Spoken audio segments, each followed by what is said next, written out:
part of the reason why I think there's some merit to Dogecoin, even though it was obviously created as a joke, is that it actually does have a much higher transaction volume capability than Bitcoin, and the cost of doing a transaction, the Dogecoin fee is very low. Like right now, if you want to do a Bitcoin transaction, the price of doing that transaction is very high, so you could not use it effectively for most things, and nor could it even scale to a high volume.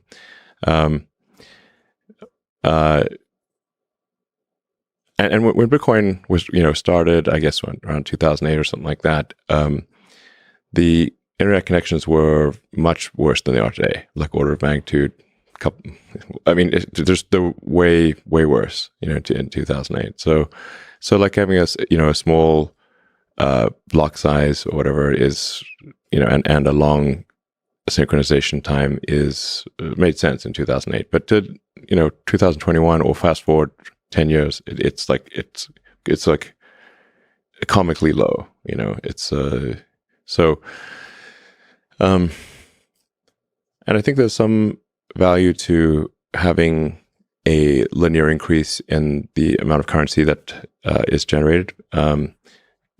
So because some amount of the currency, if a currency is too deflationary, or should say if a currency is expected to increase in value over time, there's reluctance to spend it, because you're like, I'll just hold it and not spend it because its scarcity is increasing with time. So if I spend it now, then I will regret spending it. So I will just hodl it. Mm-hmm. But if there's some dilution of the currency occurring over time, that's more of an incentive to use it as a currency. So Dogecoin, somewhat randomly, has just a fixed number of sort of coins or hash strings that are generated every year. So there's some inflation, but it's not a percentage base. It's a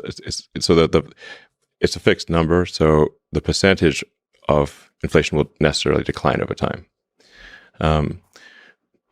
So I'm not saying that it's like the ideal system for a currency, but I think it actually is just fundamentally better than anything else I've seen, just by accident. For more tech news, visit em360tech.com.